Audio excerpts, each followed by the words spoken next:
Board meeting of Thursday, June 5th, 2025. We'll start with Pledge of Allegiance. Pledge of allegiance to the flag of the United States of America and to the republic for which it stands, one nation, under God, indivisible, with liberty and justice for all. And for anybody out in YouTube land or Zoom land, you can look at the agenda tonight and find out how to participate in this meeting. Adoption of the agenda. The only change I know of is, call it 4.5 after the administrator's report. Yeah, Mr. Chairman, I do want to ask for item 8 to be removed, the Cumberland County Communications Contract. We need to do some follow-up on that before we ask you to approve it. Glad to remove items from the agenda. Okay? Any more? No? No. Public comment? No. Select board announcements. I have only one. There's a lot of signs appearing on the side of the road out there. A lot of enthusiasm when an election or a campaign starts, but afterwards, the thrill is gone and the signs still stay there. So please take the signs down after next Tuesday. All right. I got a quick one too. It'll be June 24th, I believe. We're having a public meeting for the comprehensive plan at the Cundy's Harbor Community Hall at 6 p.m. where the public can come out and offer insight and stuff, and recommend any changes or to give us some feedback there. So I encourage anybody to look at the changes that we made already, and if you have anything you want to say, there's a good opportunity. We're going to have 2 more on Orr's Island and over on West Harpswell coming up after that as well. Okay, thanks. All right. Town administrator's report. Thank you, Mr. Chairman. Good evening, everyone. On the issue of the enthusiasm for June 10th and voting, the town clerk had reported to me that already 740 people had requested absentee ballots, and she wanted to make sure people knew that they were open until 7 p.m. tonight, so 1 more hour. You can come in, you can request the absentee ballot, take it with you, you can call them for the absentee ballot, or you can come in and vote tonight until 7. After tonight, you have to contact the clerk directly if for some reason you can't be at the polls on June 10th. So the polls will be open at Harpswell Community School, again, Tuesday, June 10th, 8 a.m. to 8 p.m., and there's lots of interest in this particular municipal referendum and the school budget as well. So now I want to move on to a couple of hiring recommendations, and I'll start with the town planner. So I'm very pleased to present this recommendation tonight to the board. It's to request that the board name Margaret McIntyre as the town's planner. Margaret has been serving as interim town planner for about 6 months, and she has just consistently demonstrated the ability to perform at a high level. She is learning as she goes, but she has learned a lot as the former code enforcement officer for the town, and she just, continues to grow in this role. And so I strongly recommend that she be named full-time planner. She has taken a lead in the floodplain management area, and you all may have followed that progress last year. There was a lot to explain to homeowners with the flood maps changing. It was confusing for a lot of people, but Margaret helped make that much more understandable for many. And in addition, she has recently testified in Augusta to support LD 1864, which was a bill Harpswell asked our representatives to introduce so that fishermen who lost structures on wharfs as a result of the January 2024 storms could rebuild on those wharfs, because currently it's very difficult to meet FEMA's rebuilding requirements. So if this state law goes forward, that will make a huge difference for some of our fishermen who want to rebuild. So I think Margaret's keenly aware of Harpswell issues. She understands Harpswell's issues, and she will make an excellent town planner. I move that we hire Margaret for the town second planner. All in favor? Thank you. Good luck, Margaret. I mean, seriously, good luck. Next recommendation is for a deputy harbor master. This is a seasonal position, And I'd like to recommend, or actually our interview team, which was comprised of myself, the Harbor Master Paul Plummer, and Deputy Town Administrator and Treasurer Terry Goddard. We are recommending Darcy Kuchar as the Deputy Harbor Master. She's very familiar to many in Harpswell. She has been serving on the Aquaculture Task Force. She will no longer serve on the task force once she becomes an employee of the town, but that work is coming to an end, and she can also serve as more of an advisor as a staff person in the future for the Commercial Fisheries Committee, or the Fisheries Committee, I guess is what it's called. But she comes well qualified. She's got a bachelor's degree in marine biology. She runs an aquaculture farm in Harpswell. She can operate a boat, so we suggest that you hire her, starting pay rate of $24.50 an hour, effective Monday, June 9th. I so move, but I have a question. Would the oyster farm present any kind of a conflict for her? No. No? You know, certainly, if there were any type of conflict, we would have the harbor master be involved in any issue that might pertain to that. Okay. Frankly, that's more of a DMR thing then. We have very little to say. Yeah, it's already approved, it's there already, so she's already gone through that application process. We couldn't find a better person than her. Oh, I know. I'll second it. All right, all in favor? And the last recommendation for hire is Molly Walter. We need to fill a position at Cedar Beach for another monitor, and she comes highly recommended. She was interviewed, and we recommend that she be hired this season as a Cedar Beach monitor. I so move. I so second. All in favor? Thank you. And now I want to turn it over to a couple of folks who have been involved in a FEMA grant, and it had to do with post-storm activities. Gail Hayes and Martha Israel are here tonight, and they wanted to do a follow-up report to the board.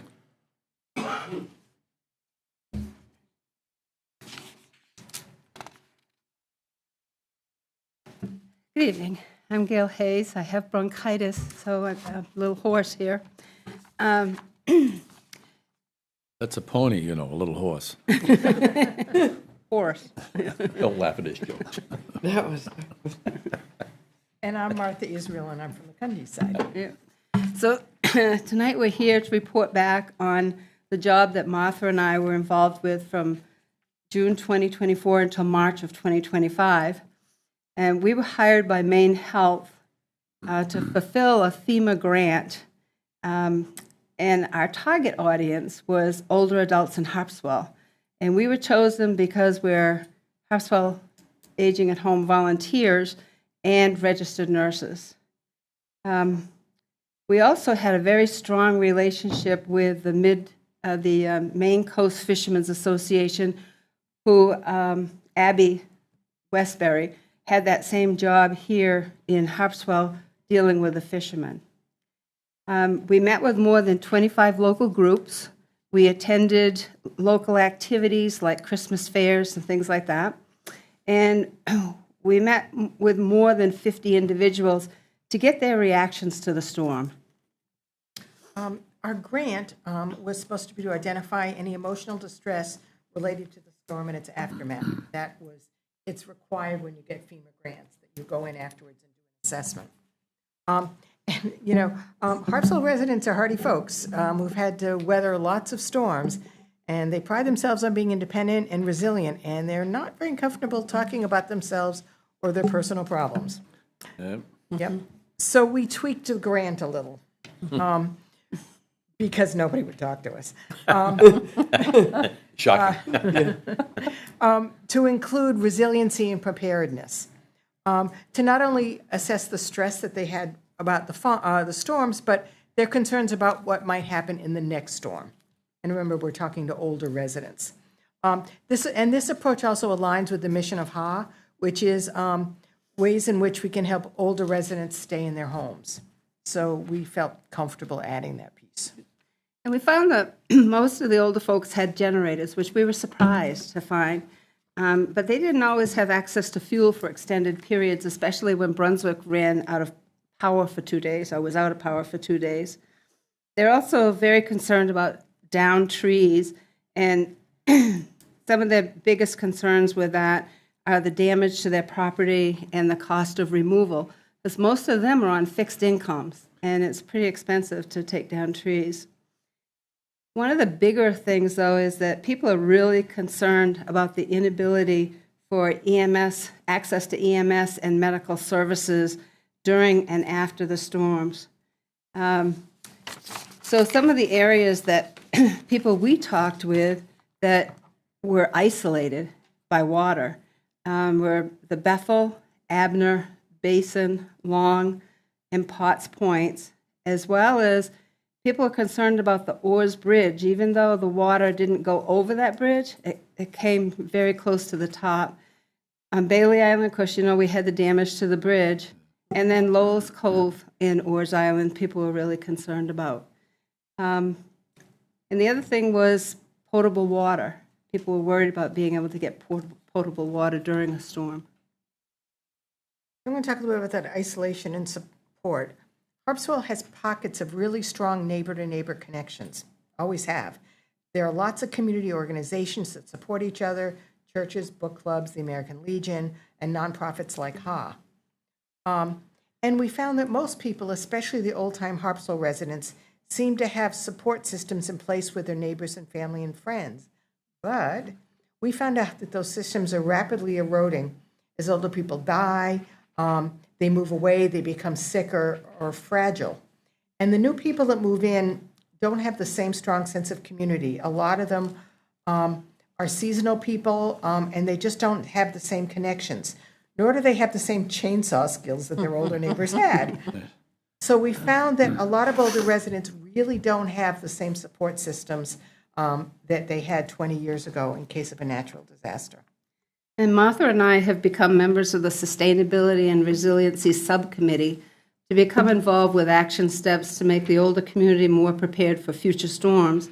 And some of the ideas that we have is to help to identify road associations and possibly strengthen their response to storms, continuing to identify people at risk, and working on other items identified by the subcommittee. Do you have any questions for us? Wow. You haven't left much room for questions. That's a pretty good. No, I think we're aware of the aging community and the fact that sometimes you don't know who lives next door anymore. The fracturing of the community is happening around us, and so I'm glad you're on top of this and trying to point it out to us, because we certainly have. We've been wallowing in it, though, and it's going to get worse. Yeah. So we just wanted to tell you what our job entailed, and thank you for listening. Thanks. All right. Thank you. Thank you, guys. All right. Consent agenda. Okay, well, I will move the consent agenda, which is the approval of the minutes, the Harpswell Lake Aging Home request for a fee waiver, a committee resignation, and the authorization of the warrants, including the second one we just got, the CMP warrant. That's my motion. I will second it. Nothing unusual, no discussion. All in favor? Aye. All right. Road projects. So we have our town engineer here tonight, and Will Haskell from Goral Palmer. He's been working on a number of projects for Harpswell. I think, is the first one the Peabody Road contract? It is. Okay. And we also have a representative of Allstate here tonight. The select board had decided to sole source with Allstate based on their performance and their cost to do the Basin Point Road project. So we've been working for a number of months on making sure that the drainage piece was handled by a subcontractor that was reporting back to Allstate, and now I think we have all of the information together, but I'll let the engineer take it from here. Excellent. Thank you. Not quite sure how you like me to proceed. I can give you a brief description of the project if you'd like, and then cover the contract that we submitted and the cost. Basically, what we're looking at is trying to get authorization from the select board to get the contract signed so the contractor can start doing the work. But Peabody Road, roughly about 3,600 feet long, Road width varies over the length of the road from about 14 feet at probably its narrowest point up to around 19 feet or so. We're doing some drainage improvements in there, and we're also doing some paving improvements. So the drainage improvements, we've got about 4 culverts, 12-inch to 18-inch diameter that we'll be replacing. And then there's a new culvert at 124 PBD Road that we'll be adding into the project. There's about 250 feet of new ditch line and about 500 feet of cleaning and reshaping existing ditches. So the roadway paving improvements, there were 2 options presented. Option B is the one that we were looking to proceed with, which is basically a pavement option, 2 inches of base pavement, 1 inch of surface, maintaining the existing road width. So we're not widening the road, we're basically maintaining the existing widths. And then putting down shoulder gravel and also tying in the driveways where they connect in with the road. Have the residents on that road discontinued their requests for speed issues? I mean, they were originally requested something to slow the cars down. Yeah. But have they backed off from that, or? I think they left it in our hands. Oh, boy.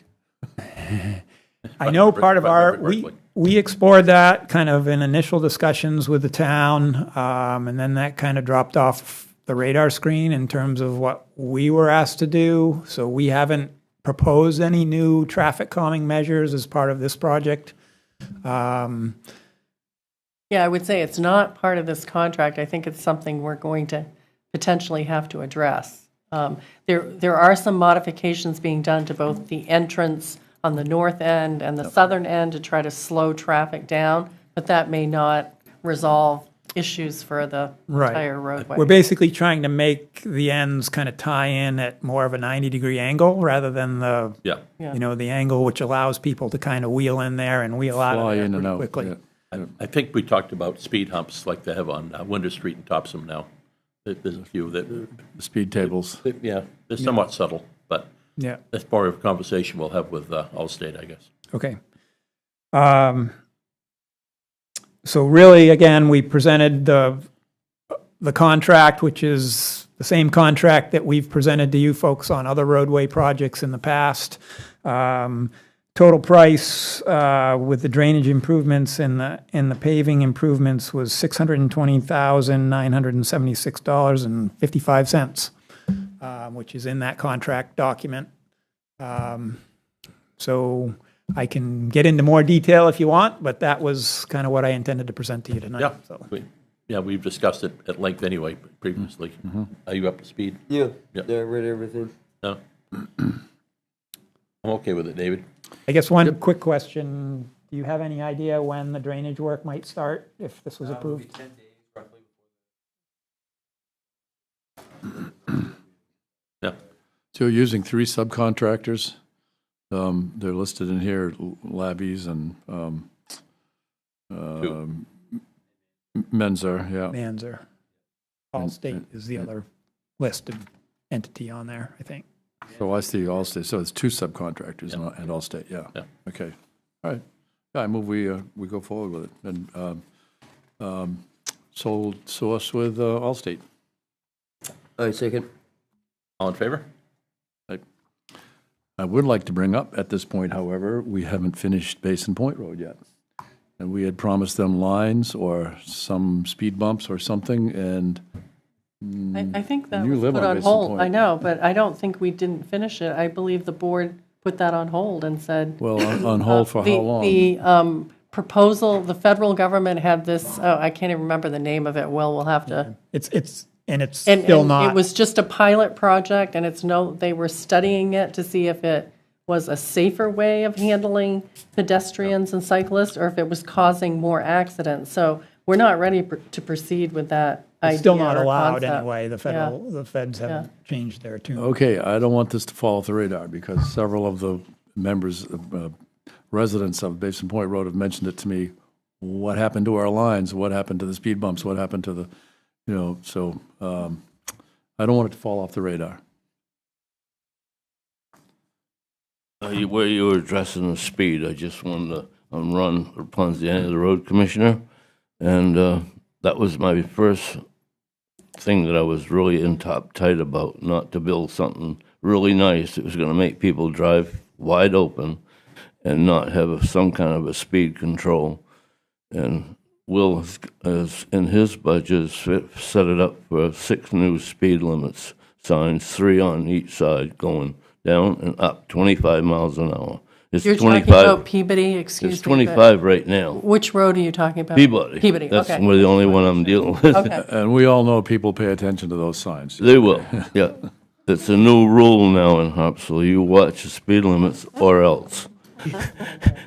And, no, I'm hoping with the speed signs and maybe it's a little bit of somebody keep an eye on things. Like if the sheriff will drive by once in a while up in there, just keep an eye out because there are kids up there that play around the road, and we don't want to cause any problems with families getting hurt. So that would be nice. Right. And speed bumps, I had them on that road. Oh God, for 3 or 4 years, and they'd go up in the middle of the night, rip them up, pull the pins out, and throw them in the woods. Yeah, they don't work. Yeah, so then they'd drive so fast. One guy went off the road and went right down by that house across from the big farm. Went right down beside it, almost into the woods. I don't know how he ever made it, really. Peabody Road has speed bumps now. They're called potholes. Yeah, Yeah. I know. In Basin Point, I can just tell you the first year I was up around, I did 8 culverts on that road. Yeah, And they didn't get them compacted good enough. there were speed bumps. So they were down about 2 inches. Yep. And everybody said, gee, when are they going to fix that? So you get them all fixed, and then they turn around and say, can we get speed bumps now? Wait a minute, what's the story here? Yeah, that's all I'm going to say tonight. Thanks, Ron. All right. Thank you. So I guess on Basin Point, is there no striping out there right now? Did we not put striping along the edges? Because I know we had a long discussion about centerline striping, and that And the was board decided not to do it. decided Yeah, not that to was- do that. Well, that's a good idea, right, yeah. Well, we're looking at Ash Point Road, and that has no striping, and it seems to work out pretty well. And this time of year, I'm down at Dolphin every day working on my boat. The sheriffs have been there; they're doing their thing. I don't see where striping is going to help anybody with anything. Yeah. So, that's where I stand on it. I mean, I thought that this option to use this federal idea was off the table, Yeah. and the board had decided not to paint a center line, and therefore, Leave it. I didn't believe that there was anything else you were considering. So I think I'm a bit surprised that you are expecting something from us, and I don't know what that something is. I don't know that I'm expecting it, but the residents of Basin Point are questioning me, what happened to is this it? This is what we're going to get? I haven't heard anything from them in a while. Really? I mean, we're more than willing to help the town out in terms Look of into it. future. Yeah, I think Ben was looking into it at one point, wasn't he? He and I, years ago, he and I were down there measuring, then Yeah. it went kaput. I wouldn't hold your breath on that option that we presented that was a pilot thing, because that's, I don't think that's going to be coming back as, Well, it's like that road down in Scarborough, you mean that was, I visited that's kind of different, that's not really what, yeah. it's confusing in my opinion. Yeah, yeah. It was a nice straight road with a circle in the middle, and that was a whole different thing. All right. Yeah. We're good then. I just want to say I did put the first stripings on that road. That was the first time it's ever been done. And I had it by 3 elderly people that couldn't see the road when it was really foggy and rainy. They couldn't see with it. One of them went right off the road. You probably know who it was. Yep. Went right off the road at Delaras and went right into the woods. And he said, can you do something about so that we can see in that bad weather? So Yeah, I went thought that down we and talked about that, the fog lines. I thought we'd discussed that. I went down with Lucas Striping and looked it over, and I said, what do you think we should do here? He got out and measured the road. He said, geez, it'd be a perfect chance right now to put a straight line, a yellow line, and that's what they called for. So I said, well, you're the professional, I'm not. I just want to get it done, I want to make sure people are safe. So we put it there, and next thing I know, I get a call, I want to know who gave me the right to do that. I said, well, it's my road, I guess I got a right to do it. I thought we had discussed putting fog lines on the sides. What's that? I thought we had discussed the fog lines, which are on the sides. Oh, that's what, yeah, somebody mentioned that too. And I didn't have a problem with that as long as somebody can see the road. I don't care where it is. Right. But then the state, was it the federal or state that stepped up and said, stop, don't do any more? Well, the proposal that Goral Palmer presented was something the town was interested in. It was a federal pilot project, but they're no longer approving those projects. They're studying them to see if they were very That's effective. why they disappeared. I mean, and But- there was a lot of people against them too. They thought it made people drive faster. I don't see that. We'll take it up some other night. Fog lines are perfectly fine. Yeah, that's different. That's different than what Yeah. was originally proposed. Right, right. Right. I didn't mean to. We'll talk about this. Yeah. Moving on. Okay. So the next project I think that's on the agenda is Little Island Road. Basically replacing the riprap there. This is a FEMA-funded project. And again, the goal tonight is that we presented the plans and the specifications, so we're looking for authorization to put this project out to bid to contractors and get the pricing back on that. Our engineer's estimate is, I believe, within the FEMA's reimbursement amount that they've come up with for the project. Again, that's the plan. It's about 150 feet of embankment there that's getting re-rip-wrapped with larger stone, about 24-inch diameter D50 riprap. The emergency stone that was put back in there after the January storms was relatively small. Some of that's migrated a little bit with wave action.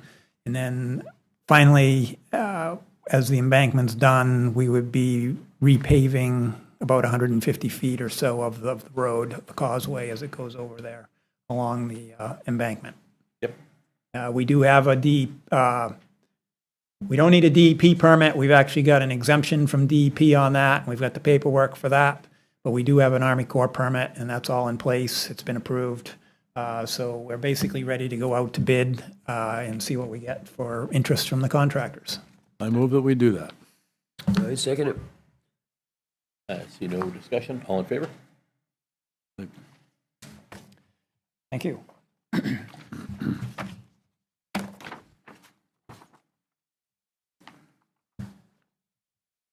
And the last project that on my list is the resiliency study for Lowell's Cove Road and Dingley Island Road. If you recall, we presented a prior project, which was for Abner Point Road and Bethel Point Road several months ago. This is the other project that the town received a grant for. And we've submitted a report, which I believe you have a copy of. And I can get into the details of that. I can just review the costs with you on that. I don't know. It's a lengthy report. Yeah.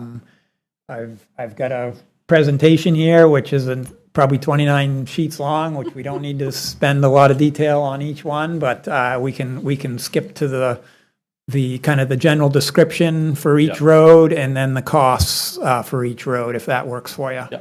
You good with that, Matt? Yeah. We've been through it before, but. Yeah, I read the thing, so I Okay. figured I'd catch up. One question on Lowell's Cove. Keep your boy getting it. Lowell's Cove, the way up inside the cove is what we're interested in, but also down at the lower head of the cove,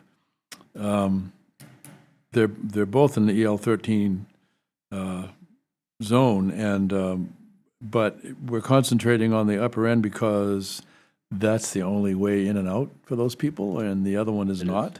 Yeah. So That's- that's So where it's. Yeah, originally, I think the grant application was written for the lower culvert. Yeah. But then after our first meeting, that exact issue came up, but that has another way out, so let's focus on the other section of it, the upper end of the cove. So Okay. that's what we kind of switched gears and moved to that location. Okay. All right, so I'm going to jump through a bunch of slides here, which you've seen before in my prior presentation, so I'm just going to go right to Lowell's Cove here. So this is again at the upper end of the cove. So the existing roadway there actually already sits more than 4 feet above the highest annual tide. So it technically the road surface elevation there is 4 feet above, or more than 4 feet above the highest annual tide line. We were asked to look at what to raising the road to elevation 13, which is the FEMA base flood elevation.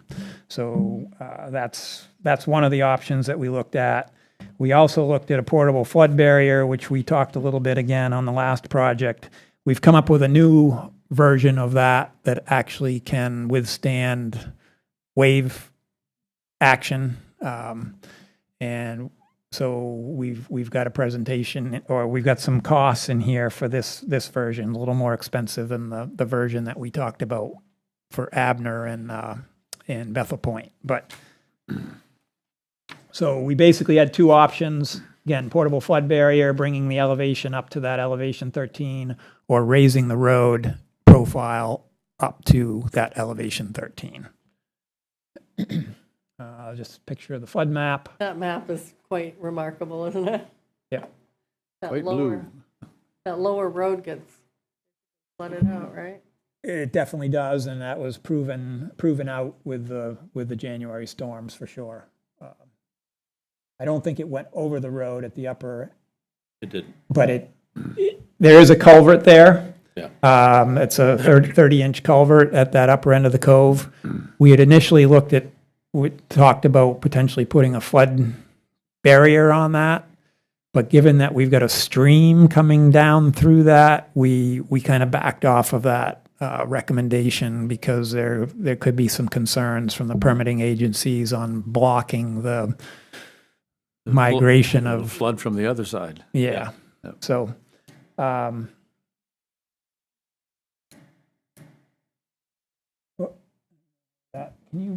Terry, can you hit that pop-up that came up there? Hear that? So this is just a quick look at the flood barrier. It's just a couple images. This Aquafence flood barrier. They've actually done a lot of testing with this, with actual waves pounding into it, and it holds up quite well. It's a little more costly, but it takes a little more time to set up, but it is less expensive than raising the road. The big issue with it is you've got to have somebody who's willing and able to deploy it every time prior to these events and take it down after the event is done. I'll tell you up front, I'm not in favor of these kinds of. I'm just presenting it as an option, we know, because when thank we you. get to the costs, there's a significant difference in Yeah, the costs. of course. So again, some more information there. The heavy dashed black line in that figure would show where you would deploy that temporary barrier if you went with that option. Basically just shows a image of what that might look like. So this is the option where you actually raise the profile. I can't see it very well, so I'm not sure. Maybe your eyes are better than mine, but again, you have it in the report that we sent. Again, bringing the profile up to that elevation 13. I believe, hold on a second. Yeah, that would involve reconstructing about 250 feet or so of Lowell's Cove Road there to accomplish that. So costs. This first option is temporary flood barrier up to that elevation 13. Again, 159,000, 160,000 round numbers for that there. And then option 2 is raising the road, $779,000, $780,000 and that includes that includes the contingency, but also includes estimated design and permitting for that. So it's not just construction, there's some soft costs in there as well. So not insignificant, but No. it's better than Dingley Island Road when we get to that. Does that include private property impacts? There's only one house there. I just wondered. It would include tying their driveway in to that, which, again, they're kind of on the outskirts of the raising of the road, so there would be some impacts to their driveway, and we would tie that back into the new road so they can obviously access and get in and out of their driveway. But there aren't, at this point, any anticipated like fill issues there that we would have to deal with. So there are no like property acquisition costs in this one. Just driveway tie-ins is what we're talking about. Yep. Yep. So Dingley, as you know, has a large open bottom culvert that goes under the causeway there. So we've got a couple different options here. We've got 3 different options here. So we've got a portable flood barrier. Then we've got to raise the road up to, 3.94 feet above the highest annual tide, current highest annual tide. And then we've got raise the road up to the new FEMA base flood elevation, which is, that elevation 13. So the Elsa Martz Bridge would stay there, and you would just raise above it. Yes. I think our options also include, though, that if you go out and look at that bridge, it's got sheet pile abutments. that are Quarter-inch sheets, yeah. It's fairly and then well it- rusted Yep, and yeah. corroded. So our estimates include replacing that structure as well, which is a significant cost. Yeah. I think when that was originally built, it was built by the Seabees, if I'm not mistaken. A group came in and did it at a cost that was probably significantly less than what you would pay. So the sheet steel is backed by concrete. Would you just replace the steel or the whole I thing? think we were looking at widening it out because there's a fair amount of velocity going Yes. through that structure when the Yes. tide goes in and out. Yep. So we were actually looking at widening that, and I'd have to dig into the report to see what we were widening to, but we were looking at making it bigger anyway. But backing the new sheets with concrete. Okay. Boy. Again, flood map, base flood elevation there. Again, VE zone, I believe, is 13 as well. It's actually, I think, 12 on one side and 13 on the other, but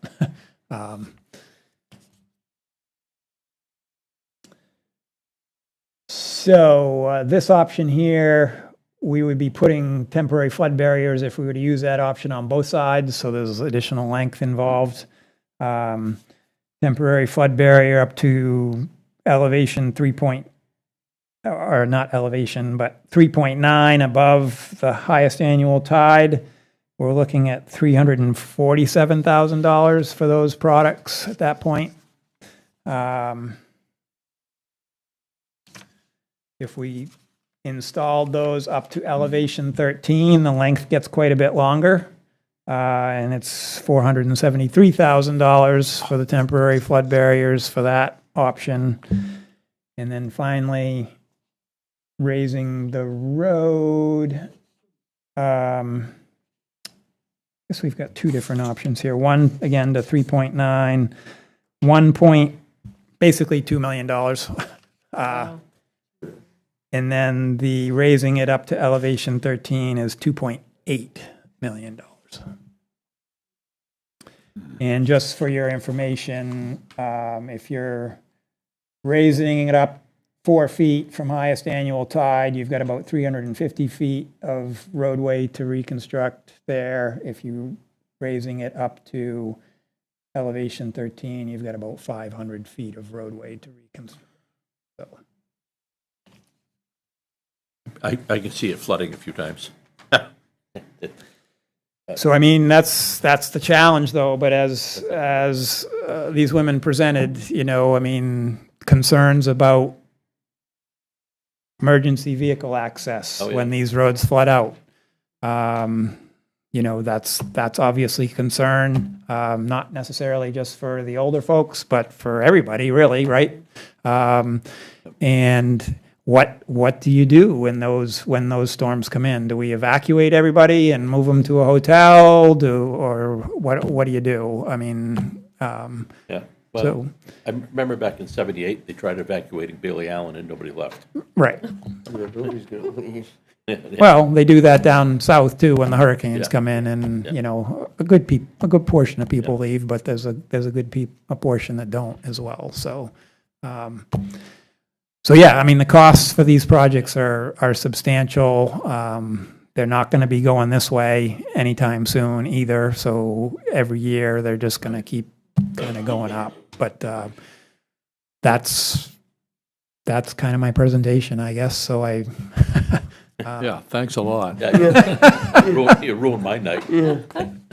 A reality check. I mean, it's, you know, I mean, this will be 4 roads that we've looked at. I'm not sure if they're chasing any more grants or if there are really any more grants to be had right at the moment. I would count on it. So my guess is the grant money for this type of stuff may dry up a little bit. So I'm not quite sure, you know, what your next steps are, but I know you folks mentioned a couple other roads other than these 4, but I think all 4 of these were on your list. So, so there's certainly more out there.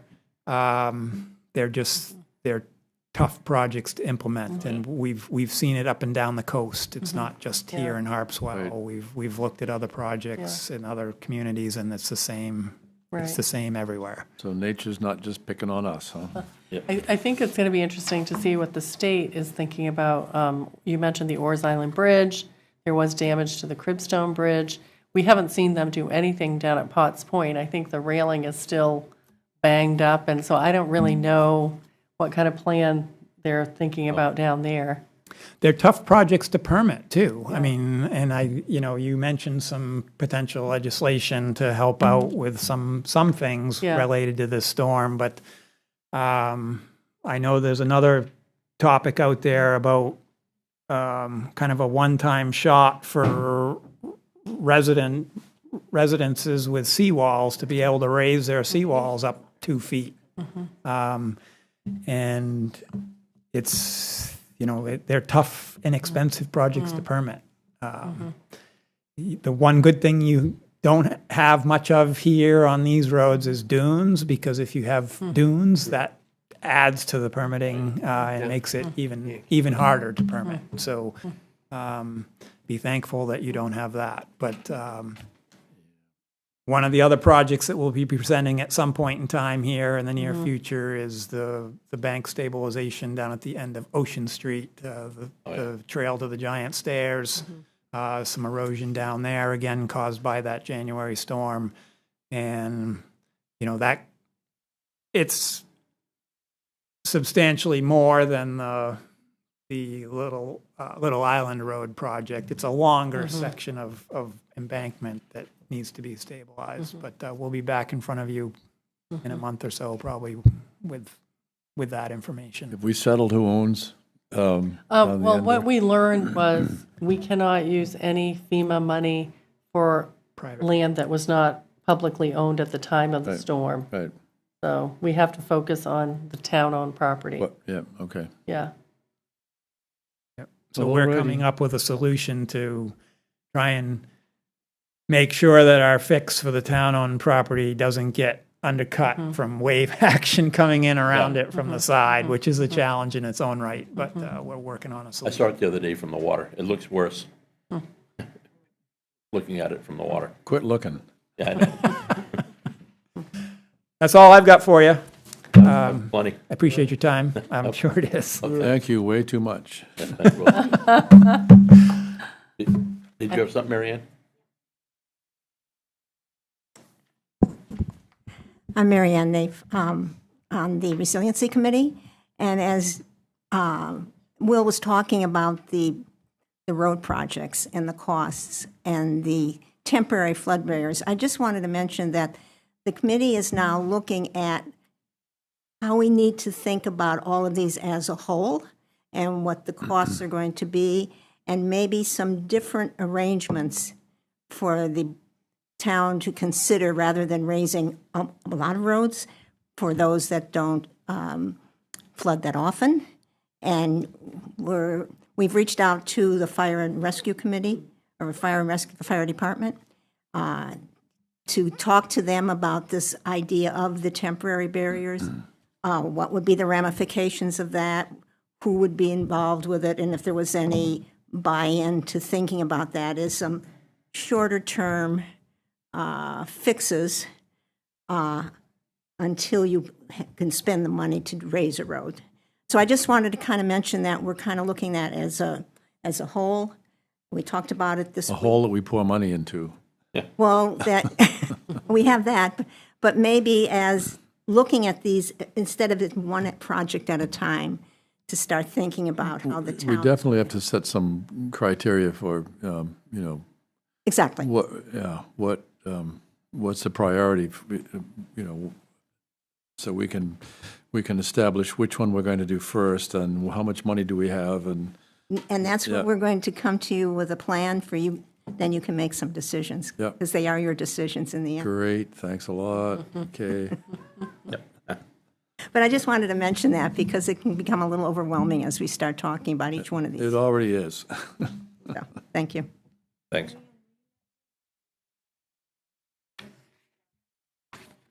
Oh, yes. We also, as we were talking this week, we're talking about resiliency in the landings. You know, we have Garrison Cove Road and we have Lookout Point. Those are the two we were talking about. But we want to start talking about considering resiliency for the landings as well, and trying to make adjustments there, and looking for funding for that. So that is kind of we talked about our overall plan of how we are going to be talking with the select board on that. Okay. Thank you Okay. for bringing that up. All right, thanks. All right.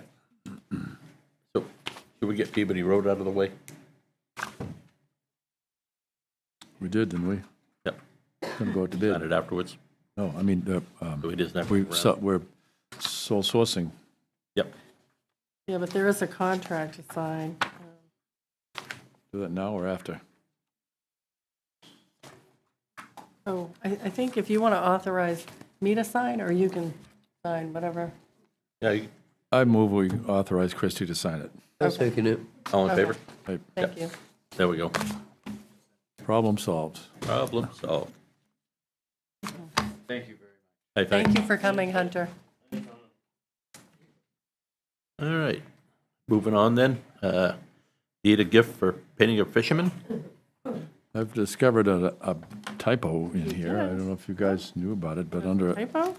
paragraph A, it says this, there's no obligation. I understand that while the town, It said twice.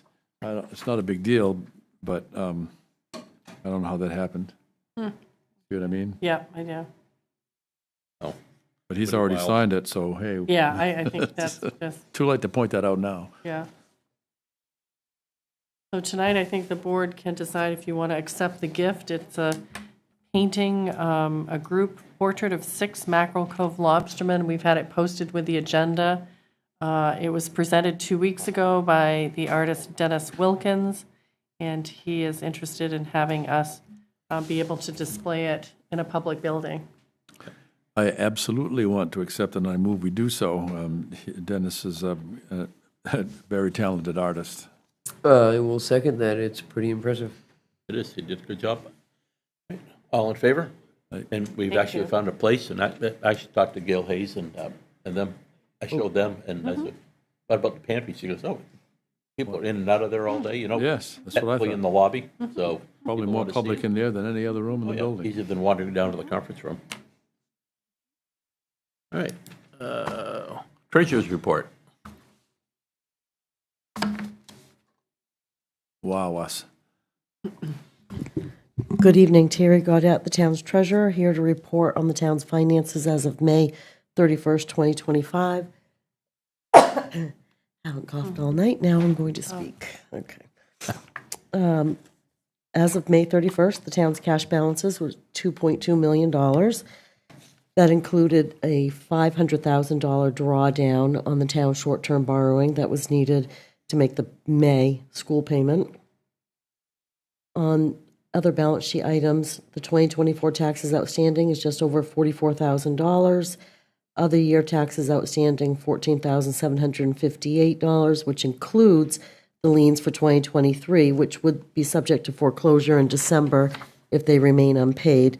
There's currently 13 liens that would mature, plus 4 trailers, which, for the benefit of new Selectman Gilly, trailers, the person owns the trailer, but not Right, the not the land it's property. on. Yep. And so prior boards and current boards have always supported that we don't actually file the liens on the trailer. We will work to get our money somewhere else, but many years ago when a lien was filed and it foreclosed upon, it cost the town a lot of money to clean up the trailer, so. Terry, I think I've asked you this. Those 13 liens, are they frequent flyers? I mean, can we anticipate that? They're frequent flyers, one new one, but I had one new one last year, and it was an oversight. And so I'll be reaching out to that person. There's All right, no keep me one posted, would you? dramatically concerning at this point. The tax collector will be recording the liens relating to the 2024 outstanding taxes on Monday. And then taxpayers have 18 months to pay that. They're encouraged to do that sooner, obviously before the automatic foreclosure date, but there is a few, 13 to 15, that will go up to the foreclosure process. On the revenue and expense item side, non-property tax revenue available to reduce taxes is $1.28 million, which is where we want to be. We're at 41.17%. 5 months of the year is 41.67. Our single largest source of revenue, other than property taxes, excise, which is 6.6% ahead of 2024. Mooring and shellfish license revenues have basically been collected due to the dates that were March 31st and May 1. Both permits and recycling center transfer station fees are behind 2024 and behind the forecast for 5 months. But again, 2024 actuals included a dramatic increase due to the January 2024 storms. And while interest is behind 2024 due to at least a percentage drop with the new administration, it's still ahead of the forecast for 5 months, so we're on target there. And revenue sharing is on target as well, so nothing concerning there.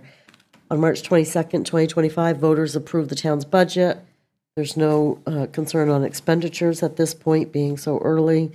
2025 reserve expenditures are related to the town office new HVAC system, the Potts Point Town Dock Replacement Project, the Central Emergency Services Building Project, engineering relating to the recycling center, Mitchell Field Boat Launch, and Capitol Road projects that you heard about this evening, Peabody Road and Little Island Roads. Special project expenditures include payments for the town's revaluation, and ARPA expenditures include a consultant for the town's housing committee, comprehensive plan, and for the purchase of emergency communications equipment. That concludes my May report, but I did just want to quickly state Depending on how things go on Tuesday, June 10th, if voters approve the financing and the concept of the Central Emergency Services Building, the first step in that process is to hire a financial advisory firm to analyze the different financing, options, which is the same process that we did with the Mitchell Field Pier. We plan to, for this initial report, go back to the company that did it for the Mitchell Field project as well, Unibank Fiscal Advisory Services. So depending on how Tuesday goes, on Wednesday, I'll be sending that contract to Unibank Fiscal Advisory Services. And then from there, there's usually a workshop with the select board to go over the different options. I'm assuming it's going to result in the same thing that the pier project resulted in, that we issue our own bonds. But we have to weigh the costs and the staff time to do so. We have a smaller staff than what we did in 2018 when we issued our own bonds. So stay tuned on that front, but we'll be prepared as soon as Wednesday, if voters approve that article, to get that project moving forward. And that concludes my report. Thanks, Terry. Thank you. Midcoast Council of Governments Representation. Yes, so the town of Harpswell is a member of this organization. It's a nonprofit organization. It's comprised of many municipalities. I think there's like 66 from our Midcoast region that are in the Midcoast Council of Governments. The office is currently based in Damascotta. Each year we have a request in the budget, and it goes to the town meeting that the voters have approved the membership fee for MCOG. Harpswell gets 2 members, one an elected official, one a non-elected official. Select Board member Jane Covey was the board's elected representative, so that's now vacant. The other member has I been... think Matt took her place. He ought to Kevin already gave me the side eye. Yeah. And then the other member has been our former state rep, Jay McCrate, and she's willing to continue on if you would like her to do so. She's been would. very I would. active and involved. Yeah. Oh, yeah. So I think the discussion is which member of the board would like to step up. How often do they meet? I don't remember. Well, there's an annual assembly meeting, which is coming up in June, and it's a good idea to go to that. You basically have to vote on the budget, whether there's any changes to the bylaws, that kind of thing. But then it's, I don't think there's a lot of required meetings. You Good can thing to go put on if your you'd resume. like. They have a board, and they've named some of the members on the board here, and their board meets, their executive board, I should say, I think meets once a month. He But said you yes. would, okay. But you wouldn't be on the You executive can board. stop talking now. Unless they voted, I assume they vote on an executive board on Yes, a yearly. right. Do Yes. you know, you just happen to know, do they do it on a yearly, bi-yearly? I think it's annually that All they right. they vote on the So I'll board just make members. sure not to get voted on that. No. You don't want to miss any meetings on that one, I'll Pops tell up, you. you can't make Well, it. they don't yet have your name, so I don't think they You have do. a job, I don't. So I'm good for Matt and, I think it'll be Okay. interesting, though. So do you want to And Jay. note that? yeah, Matt I would move be that, the- I move okay. that Matt represent us as the elected official. I second it. Can I vote for myself? Yeah. Sure, Oh, why yeah. not? Okay. Yeah. All in favor? And then Jay would continue, is that Yep. right? Yep. Okay. Yep. Great, Public thank comment? you. I don't see any. Other business meeting. Well, I think we're trying to really firm up what your, the rest of your June schedule looks like, and, When are we doing the non-resident? yeah, we should talk about that. We have not scheduled that non-resident taxpayer meeting yet. You like that one, Matt? It's a love fest. Is it? Yeah, usually. I know that the comp plan task force is having a meeting at the Oars Island Schoolhouse in early July, I think. Yeah. So we certainly don't want to compete with that for the non-resident taxpayer meeting. We've been going to the school, Yeah. Harpswell Community We did it. School. When do you do it on the weekend usually, or when do you guys usually do it? Usually During the evening, week?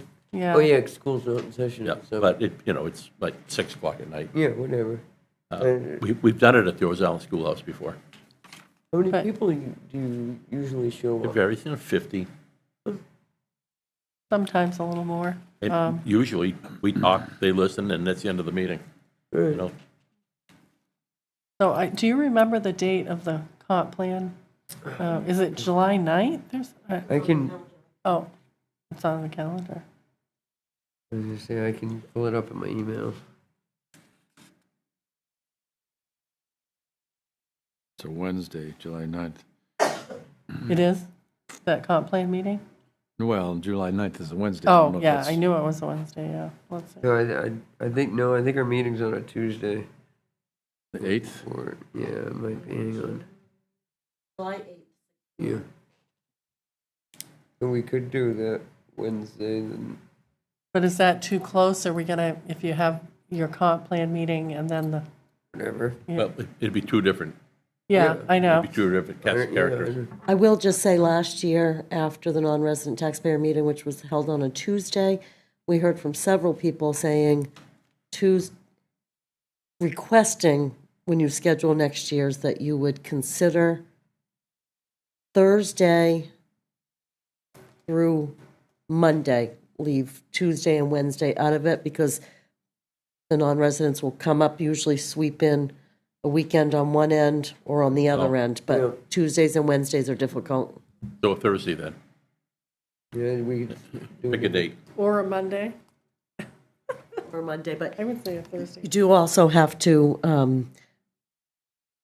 finish your June meeting schedule, so that we can then figure out into July. Yeah. So staff was going to recommend that you go 3 weeks Yeah. until Meet on the 26th. on the 26th. I knew you were going to say that. That's when the fire department barbecue is, What time is that? 5. 5 o'clock. Oh, dear. I just knew you were going to say We that. could do a Wednesday, you know, We could, not that's right. it's in stone. True. It's just that June 19th is Juneteenth, so Oh, we're trying to reschedule around that. I don't know Yep. if you, so do you want to go to Wednesday, the 25th? yeah, Yeah, it's fine. And then going from the 26th every 2 weeks out from there? yeah. So that would be the That way there, 10th and the 24th in July. And then 24th.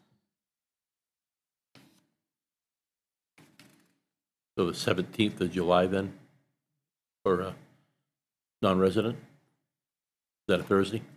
Yeah, it's a Thursday. Probably not a very popular suggestion, but July 3rd, they'll all be coming in that Oh, weekend, gosh. but Yeah. that's not a yeah. popular That's suggestion. really- No. Yeah, I don't think that would. Sorry, I can't wait on that one. How about Monday, the 7th, if you wanted one close to the 4th? I don't know, maybe not that either. The 17th is sounding good. What? The 7th would work. The 7th? What do you think of Monday, the 7th? Yeah. Does it give us enough time to get all the notice out, or would it be better to go with the 17th? Yep. Huh? Okay. Yeah, So I guess it could be Monday. We have to get in touch with the school, though. We don't know if the Right. school's available yet, so. We can tentatively Tentatively. schedule it for the So if- 7th, if and the then have school's like Okay. rain date, for lack of better terms, on the 17th. Yeah, so if the school's available on Monday, the 7th, you'd be fine with that? Yep. Whatever. And if not, we'd go to Thursday, the 17th. Okay, we'll look into those dates. Yep. Great. So wait, we're So not, you're going to meet again on Wednesday, the 25th of June. 20. And then we're gonna start going every 2 weeks Yeah. from basically the Yeah. 26th. Yeah.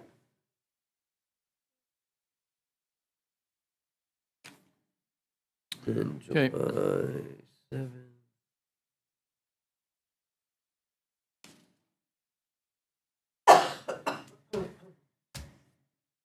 Right. okay. We good?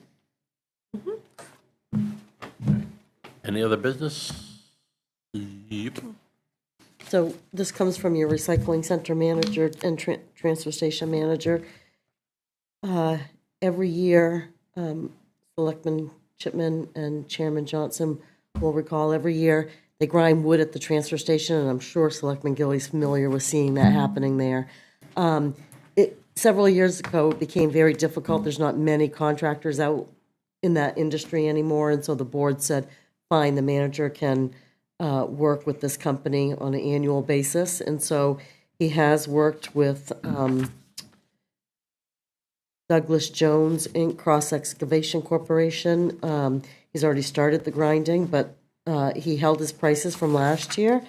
It will not cost anything for grinding and removal of brush, and we will pay Jones $63 per ton for the removal of the clean demo and the subsequent grinding. And if you would consider authorizing the administrator to sign this. I so move. All right, so second. All in favor? Let's get her done. All right, in that case, I see nothing else. We're adjourned.